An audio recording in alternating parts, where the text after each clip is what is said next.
السلام علیکم۔ آپ کے اپنے چینل ناولس لائبریری میں آپ سب کا تہہ دل سے خوش آمدید کرتی ہوں۔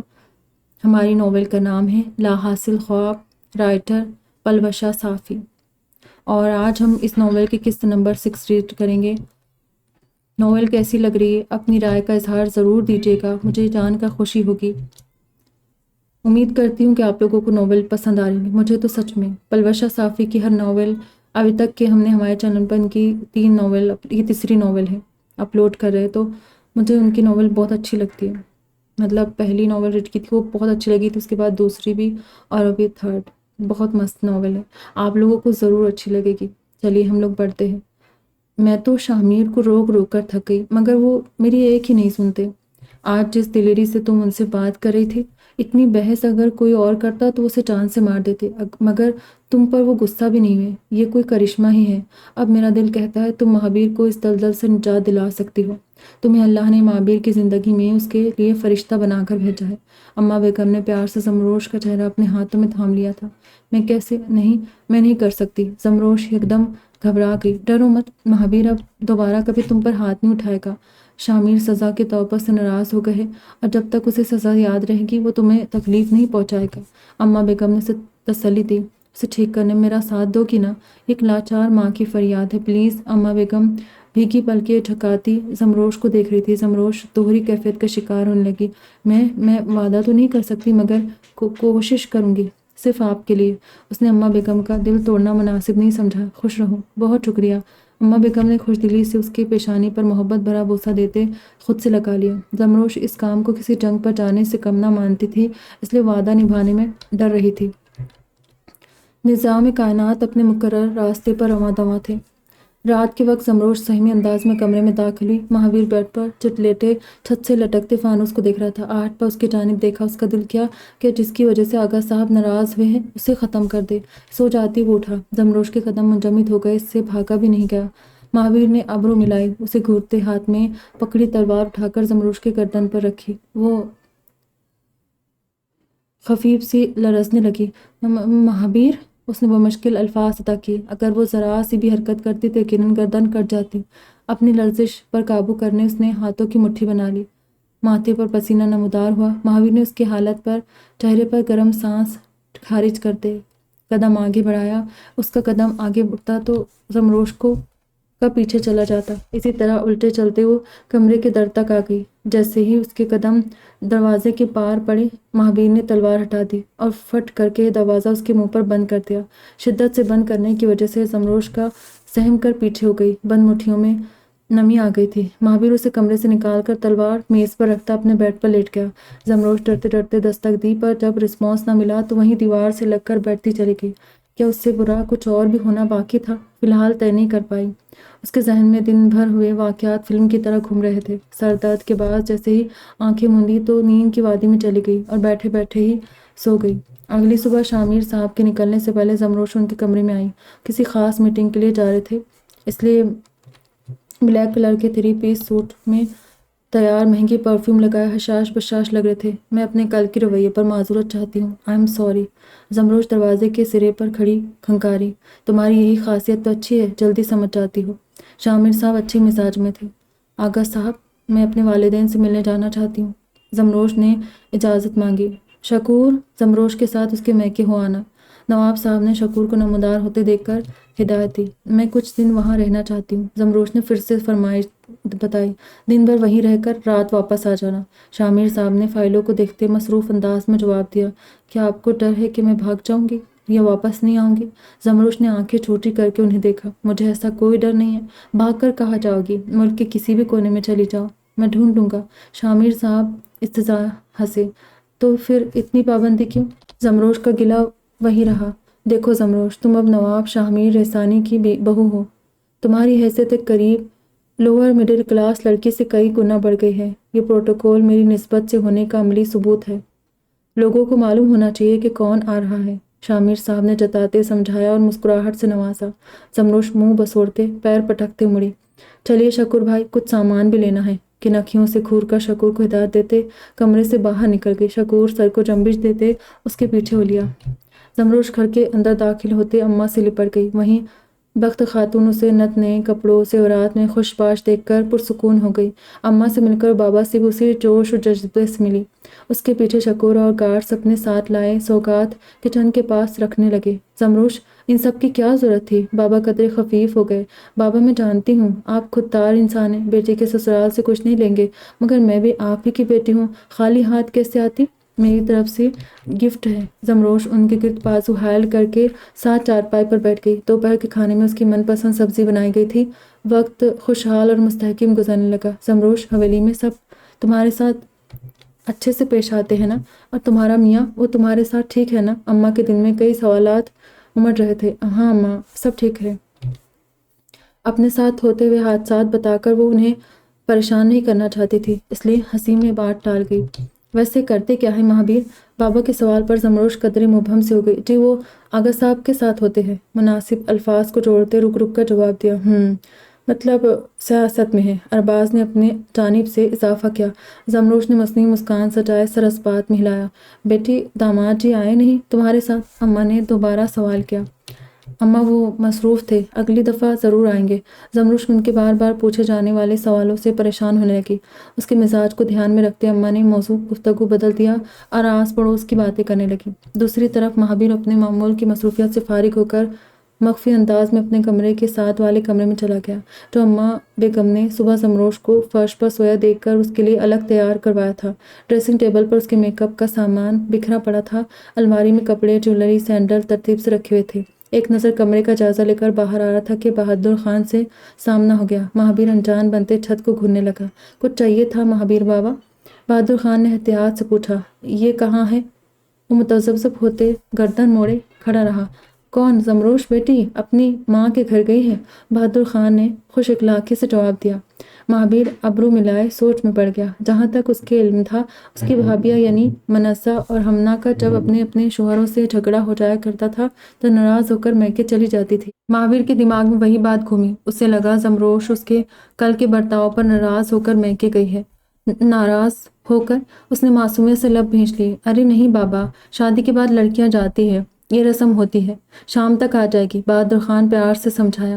مہابیر آنکھیں گول گول گھماتا اس رواج کو ذہن نشین کرنے لگا۔ یہ زمروش اور مہابیر کے مابین بندھی نکاح کی ڈور تھی جو ان دونوں کو ایک دوسرے کی جانب مائل کر رہی تھی۔ شب و روز گزرتے گئے۔ زمروش اپنے ساتھ ہوئے حادثات کو نظر انداز کر کے اس روز وہ پہلی مرتبہ کچن میں کھانا پکانے آئی تھی، جو کہ کچن کافی بڑا اور نفیس تھا اور اس کے گھر کے کچن کے مقابلے بہت ساری چیزیں پڑی تھی، اس لیے وہ کنفیوز سی ہو گئی۔ کبھی فریج تک بھاگتی، کبھی الماری تک تو کبھی کاؤنٹر تک۔ ہڑبڑی میں اس کے بال بکھر گئے تھے، منہ اور ہاتھ پر آٹے کی لیپ لگ گئی تھی۔ مہابیر ڈائننگ ٹیبل کے اوپر چڑھ کر بیٹھا گیند ہوا میں اچھالتا اور واپس آنے پر کیچ کر لیتا۔ ساتھ ساتھ وہ کچن کے اندر بھی جھانک رہا تھا۔ اس حالت میں زمروش اسے کافی فنی لگ رہی تھی۔ اسے یہاں سے وہاں بھاگتے دیکھ کر مہابیر کو ہنسی آ گئی، جو اس نے تبسم میں بدل کر لب بھینچ لیے۔ زمروش اسے ایسے کرتا دیکھ چکی تھی۔ آتے جاتے اس نے جان بوجھ کر خود کو گرایا اور اداکاری کرتے صدا بلند کی۔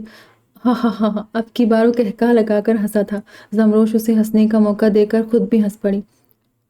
سفید بھوتنی، ہاں ہاں ہاں۔ مہابیر نے اس کے سمت ہاتھ بڑھا کر اس کے آٹے لگے بالوں اور چہرے کے سمت اشارہ کرتے لقب دیا۔ میری ہیلپ تو کرے۔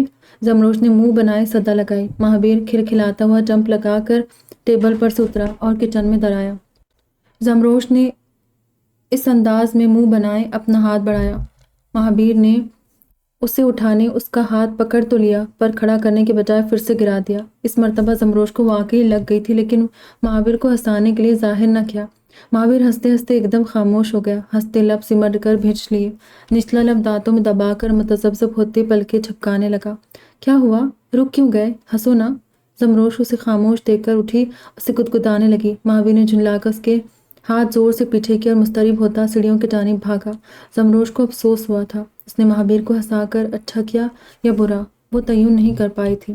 زمروش کو بڑی حویلی میں 2 مہینے ہو گئے تھے۔ شروع کے چند حادثات کے بعد مہابیر کو مانو اس کی عادت سی ہو گئی تھی۔ اسے اب زمروش کی موجودگی اچھی لگتی تھی، نہ کہ بری۔ زمروش کے دل سے بھی مہابیر کا خوف کم ہونے لگا۔ وہ دونوں ایک دوسرے کو سمجھنے لگے تھے۔ یہی ان کے رشتے کی پہلی شروعات تھی۔ اس روز وہ ملازمہ کو کچھ کام کا بول کر مڑی تھی کہ منزہ تپے ہوئے انداز میں اس کے روبرو آئی۔ خود کو حویلی کی مالکن سمجھنے لگ گئی ہو۔ ملازمہ کو کام صرف اماں بیگم بتاتی ہے، تم اپنے کام خود کرو۔ منازہ سینے پر ہاتھ باندھے ادائیں دکھانے لگی۔ ایسی لڑکیوں کے منہ نہیں لگتے بھابھی، ان کو تھوڑی سی چھوٹ مل جائے تو ہوا میں اڑنے لگتی ہے۔ آج تک ملازمین کو اتنے حکم ہم نے نہیں دیے جتنا یہ دے رہی ہے۔ ہمنا نے اپنے جانب سے اضافہ کیا۔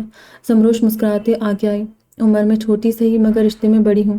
مہابیر آپ دونوں کے جیٹھ ہے اور اس ناطے سے میں آپ کی جیٹھانی ہوئی، اس لیے تمیز کے دائرے میں رہ کر بات کیجیے۔ اور رہی بات ملازمین کو حکم دینے کی تو اماں بیگم نے خود مجھے یہ ذمہ داری سونپی ہے۔ زمروش ابرو اٹھائے جتاتے ہوئے گویا ہوئی۔ منازہ اور ہمنا کے چہرے کے عضلات متغیر ہونے لگے۔ اسی اثنا میں اماں بیگم چابیوں کا گچھا لیے اس کے پاس آئی۔ زمروش، یہ لو چابیاں، اب انہیں سنبھالنے کی ذمہ داری تمہاری۔ میں مکمل آرام کرنا چاہتی ہوں گھر گرہستی سے۔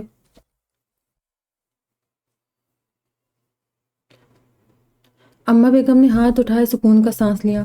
آپ بے فکر رہیں اماں بیگم، میں آپ کو شکایت کا موقع نہیں دوں گی۔ ہم تینوں بہویں اس حویلی کو سنبھالیں گے۔ زمروش نے چابیاں لیتے مستحکم انداز مسکرا کر جواب دیا۔ منازہ اور ہمنا پر مانو گرم سیسا ڈال دیا ہو۔ ان کی ہوائیاں اڑ گئی، آنکھوں میں سختی در آئی، گرم سانسیں پورے لاؤنج میں گونجنے لگی تھی۔ اور تم دونوں، میں نے ذمہ داریاں زمروش کے حوالے کر دی ہے، اب وہ جو کہے میرا حکم سمجھ کر مان لینا۔ اماں بیگم نے منازہ اور ہمنا کے جانب رخ کر کے ہدایت دی اور زمروش کے گال پر پیار سے ہاتھ رکھ کر آگے بڑھ گئی۔ منازہ اور ہمنا نے ایک دوسرے کی جانب دیکھا اور کرتے ہوئے اپنے کمرے میں چلی گئی۔ زمروش سر جھٹک کر باہر لان میں نکل آئی۔ اس دن کے بعد زمروش نئے سرے سے مہابیر کو سمجھنے کی کوشش کر رہی تھی۔ اماں بیگم جس اچھائی کو باہر لانے میں ناکام رہی تھی اسے اس تک پہنچنے کا راستہ مل گیا تھا۔ دوسری طرف مہابیر بھی زمروش میں دلچسپی لینے لگا تھا۔ کسی انجان احساس کے تحت اسے وہ اچھی لگنے لگی تھی۔ اس وقت وہ گھوڑوں کے پاس کھڑا ان کے ساتھ کھیلنے میں مصروف تھا۔ جب زمروش پر نظر پڑی، مہابیر کو شرارت سوجی، آنکھیں گول گول گھماتے لب دانتوں میں دبائے وہ متبسم ہوا اور دونوں گھوڑوں کا لگام چھوڑ کر زمروش کے سمت بھاگنے کا اشارہ کیا۔ گھوڑے اس کے حکم پر اس کی جانب دوڑ پڑے۔ زمروش نے گھوڑوں کو بے اختیار اپنی جانب دوڑتے دیکھا تو ہڑبڑا گئی۔ گھبراہٹ کے مارے اپنی جگہ جامد کھڑی وہ پھٹی نظروں سے گھوڑوں کو قریب آتے دیکھ رہی تھی۔ اس کی دھڑکن اتنی بڑھ گئی تھی کہ اپنی جگہ سے ہلا بھی نہیں گیا۔ مہابیر پوری تیز رفتاری سے ان دونوں گھوڑوں کے مابین بھاگتا ہوا آیا اور زمروش کے سامنے ہاتھ پھیلائے کھڑا ہو گیا۔ دونوں گھوڑے یکدم آگے کی ٹانگیں اٹھا کر رک گئے۔ زمروش کی مانو سانس گلے میں اٹک گئی۔ مہابیر کو اپنے تحفظ میں کھڑے پا کر چہک اٹھی۔ واؤ، بہت اچھے! وہ تالیاں بجا کر اسے سراہنے لگی۔ اس کی کھلی کھلی ہنسی دیکھ کر وہ مہابیر کو دلی خوشی محسوس ہوئی۔ گردن پر ہاتھ پھیرتے شرماتے مسکرایا۔ یہ پہلا جذبہ تھا جو زمروش کے ساتھ سے اجاگر ہو رہا تھا۔ اس میں خوش ہونے کے جذبات پیدا ہونے لگے تھے۔ گھوڑے منظم طریقے سے ان دونوں کے سامنے کھڑے رہے۔ مہابیر نے جھجکتے ہوئے زمروش کا ہاتھ پکڑا اور ایک گھوڑے پر رکھ کر اوپر نیچے کرتے اس کے ہاتھ سے گھوڑے کو سہلانے لگا۔ زمروش کی دھڑکن تیز ہو گئی تھی مگر مہابیر کے ہاتھ میں اس سے اپنا ہاتھ چھڑانے کی کوشش نہیں کی۔ جب اسے محسوس ہوا کہ گھوڑا رد عمل نہیں دے رہا تو نارمل ہو کر خود ہاتھ کو حرکت دینے لگی۔ مہابیر نے اس کے ہاتھ میں حرکت دیکھ کر اپنا ہاتھ ہٹایا اور خود دوسرے گھوڑے کے سمت آ گیا۔ چند منٹ گھوڑے کے گردن پر ہاتھ پھیر کر اس پر سوار ہو گیا اور لگام کھینچ کر چلنے کا اشارہ کیا۔ وہ آہستہ قدموں سے اپنے استبل کی جانب چل پڑا۔ اسے دیکھتے دوسرے گھوڑے نے بھی حرکت کی تو زمروش پیچھے ہو گئی۔ اس کی نظریں مہابیر پر جمی رہی۔ اس کے دل میں اپنا مقام بنانے میں کسی حد تک کامیاب ہو چکی تھی۔ شام کو یوشا اور کیہان گھر لوٹے تب بھی منازہ اور ہمنا کا منہ بنا ہوا تھا۔ وجہ پوچھنے پر دونوں نے باری باری بڑھا چڑھا کر وضاحت دی۔ آج چابیاں دی ہے، کل کو جائیداد کے کاغذات بھی دے دے گی اور آپ دونوں بس منہ تکتے رہ جاؤ گے۔ منازہ نے خفگی سے کیا۔ کچھ نہ کرنا، بیٹھے رہنا ہاتھ پر ہاتھ رکھ کر۔ آغا صاحب ساری جائیداد اس پاگل کے نام کر دیں گے، پھر کیا کرو گے؟ ہمنا رو دینے کو ہو گئی۔ اور اب تو اوپر سے وہ ناگن بھی آ گئی ہے، سب اسی کے پیچھے پیچھے چل رہے۔ منازہ نے اضافہ کیا، ہاں آغا صاحب تو اس کے اشارے کے غلام ہو گئے ہیں۔ ہمنا نے منہ بسورا۔ بس کرو تم دونوں، یوشے کا ضبط ٹوٹ گیا۔ مہابیر بڑا بھائی ہمارا، کیا چاہتی ہو جان سے مار دے اسے؟ کیہان بھی طیش میں آ گیا۔ تو منازہ کو حیرانی نہ ہوئی، جائیداد کے لیے تو لوگ باپ دادا کو مار دیتے ہیں، مہابیر تو پھر بھی بھائی ہے۔ منازہ کو تو مانو فرق ہی نہ پڑا، وہ بھی جس کا دماغ ٹھکانے پر نہیں۔ اس حویلی میں ہر چیز مہابیر کی پسند کی آتی ہے، پھر چاہے وہ کوئی جانور ہو، گاڑیاں ہوں، بائکس ہو یا کوئی انٹیریئر کا سامان۔ آپ دونوں کی کیا حیثیت ہے؟ ہمنا باقاعدہ کھڑی ہو گئی۔ ایسا نہیں ہے، آغا صاحب کے لیے ہم تینوں بھائی ایک جیسے ہیں۔ یوشے نے دفاع کرنا چاہا، پر لاڈلا تو وہ پاگل ہے۔ ہمیں ابھی سے اپنے لیے اسٹیپ اٹھانا ہوگا یوشے، ورنہ ہمارے بچوں تک کچھ نہیں بچے گا۔ منزہ کی آواز تیز ہو گئی تھی۔ یوشے اور کیہان نے ایک دوسرے کو دیکھا تھا۔ کیہان منہ بنائے کمرے سے ہی نکل گیا۔ منزہ نے پھر زبان کھولنی چاہی مگر یوشے نے انگلی اٹھا کر غضبناک تاثرات بنائے۔ گورا تو منہ بسوڑتے ہوئے ناراضگی ظاہر کرنے لگی اور رخ پھیر گئی۔ ہمنا ان دونوں کو تنہا چھوڑ کر کیہان کے پیچھے نکل گئی تھی۔ زمروش کو اب مہابیر کے بیڈ روم میں داخلہ مل چکا تھا۔ اس کے بیڈ روم میں صوفے پر سو جایا کرتی۔ مہابیر کے ساتھ سونے سے وہ خود بھی قدرے جھجک رہی تھی۔ اس رات وہ کھلے پاجامے اور کرتے ملبوس بالوں کو اوپر باندھے کمرے میں آئی۔ مہابیر نے دروازے کی آہٹ پر آنکھیں بند کر کے بازو رکھ دیا۔ دراصل وہ سونے کی اداکاری کر رہا تھا جبکہ وہ جاگ رہا تھا۔ زمروش اپنا کمفرٹر لیے صوفے پر جا کر لیٹ گئی۔ مہابیر دل و نادل کھنکیوں سے اسے دیکھ رہا تھا۔ جب زمروش کو آنکھیں موندے کچھ وقت گزرا تو بغیر آواز کے اٹھا۔ اس کے سرہانے کھڑے ہوتے شہادت کی انگلی سے اس کا بازو تھپ تھپایا۔ زمروش نیم غنودگی کی حالت میں بازو پر کچھ محسوس کرتے چونک کر اٹھ بیٹھی۔ بیڈ پر سو جاؤ، مہابیر پلکیں جھپکاتے کھنکارا۔ پکا؟ زمروش نے ابرو اٹھا کر پوچھا۔ مہابیر نے پورا سر اوپر نیچے کر کے اس بات میں سر لایا۔ ماریں گے تو نہیں؟ دوسرا سوال کرتے زمروش صوفے پر سے کھڑی ہو گئی۔ اسی انداز میں سر کو دائیں سے بائیں نفی میں جنبش دیا۔ ٹھیک ہے مگر پہلے دوستی کرنی ہوگی۔ زمروش نے پرجوش ہوتے اپنا ہاتھ آگے کیا۔ دوست شوہر نہیں ہوتا۔ اچھی لڑکیاں مرد سے دوستی نہیں کرتی۔ نادانی میں بھی مہابیر کی کہی بات بہت گہرے معنی رکھتی تھی۔ صحیح کہا، مگر شوہر اچھا دوست تو بن سکتا ہے۔ زمروش نے پھر سے ہاتھ کو جھٹکا دے کر مہابیر کے سامنے کیا۔ مہابیر نے اس کے ہاتھ کو دیکھا اور پھر تھام کر مصافحہ کرنے لگا۔ اس کے لمس پر زمروش کے دل میں کچھ ہونے لگا تھا۔ دوستی کا ہاتھ ملا کر مہابیر اپنی جگہ کی جانب بڑھ گیا اور وہ گھوم کر دوسری سائیڈ پر آ کر لیٹ گئی۔ واؤ کتنا نرم ہے۔ بیڈ پر لیٹتے اسے لگا مانو بادل پر لیٹ گئی ہو۔ کہیں نہ کہیں دل میں اب بھی مہابیر کے غصے کا خوف ضرور تھا۔ مہابیر کی اس جانب پشت تھی۔ زمروش نے سر اٹھا کر اس کے سمت جھانکا تو آنکھیں موند چکا تھا۔ اس نئے احساس سے وہ ایک قدم اور مہابیر کے قریب ہو گئی۔ ہر مرض ادویات اور ڈاکٹر کے علاج سے ٹھیک نہیں ہوتا۔ کچھ امراض کی دوا صرف پیار اور اپنائیت ہوتی ہے۔ صبح مہابیر کی آنکھ کھلی تو اس کا رخ زمروش کے سمت تھا۔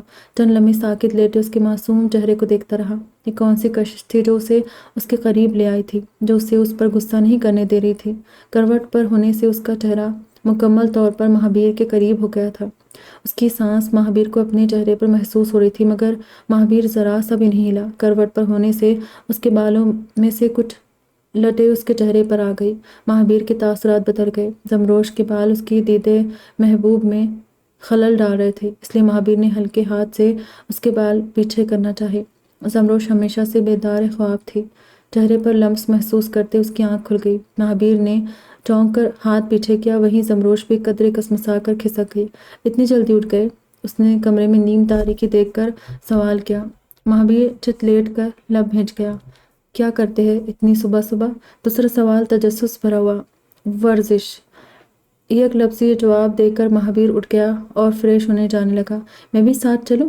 زمروش دلچسپی سے جگہ پر اٹھ بیٹھی اور بال سمیٹنے لگی۔ مہابیر نے ابرو اٹھا کر شانے اچکائے واش روم میں چلا گیا۔ زمروش جمائی روکتے اٹھی اور شب خوابی کے ڈریس پر ہی کندھوں پر شال ڈال دی۔ بہادر خان فجر پڑھ کر لان میں نکل آیا اور مہابیر کے ورزش کے آلات پر نظر دوڑاتے برآمدے کی جانب دیکھا تو مہابیر اور زمروش آتے دکھائی دیے۔ زمروش کو دیکھ کر بہادر کاکا حیران رہ گئے۔ سب سے پہلے مہابیر نے کندھے پر ٹائمر باندھا اور ہاتھوں کی مٹھی بنا کر جاگنگ کرنے لگا۔ زمروش اس کی پیروی کرتے پیچھے ہو لی مگر ایک ہی راؤنڈ میں تھک کر سوئمنگ پول کے پاس لانگ چیئر پر ٹھیک گئی۔ مجھ سے اور نہیں ہوگا، آپ کرو ورزش، میں یہاں بیٹھ کر دیکھوں گی، اس نے پھولے سانس میں کہا تھا۔ مہابیر جوس کا گھونٹ پی کر پھر سے دوڑ پڑا۔ اسے مانو کوئی دلچسپی ہی نہیں تھی۔ اس کے دوسرے راؤنڈ لگانے تک زمروش بیٹھے بیٹھے ہی سو گئی۔ مہابیر نے اسے دیکھا اور دیکھتا ہی رہ گیا۔ تازہ تازہ دھوپ کی کرنوں میں اس کا معصوم چہرہ کئی سارے احساسات اجاگر کر رہے تھے۔ اس پر صبح کی سی کیفیت پھر سے طاری ہو گئی تھی۔ بہادر خان جو اس کے لیے تولیہ لیے کھڑا تھا مہابیر کو ساکت دیکھ کر حیران ہو گیا۔ اس نے مہابیر کی نظروں کے سمت میں دیکھا تو حیرت میں مزید اضافہ ہوا۔ ارے بیٹی جی تو سو گئی ہے، میں اٹھا کر اندر بھیج دیتا ہوں، اس نے خوش مزاجی سے کہتے قدم اٹھایا مگر مہابیر نے اس کے آگے اپنا بازو پھیلا کر روک لیا۔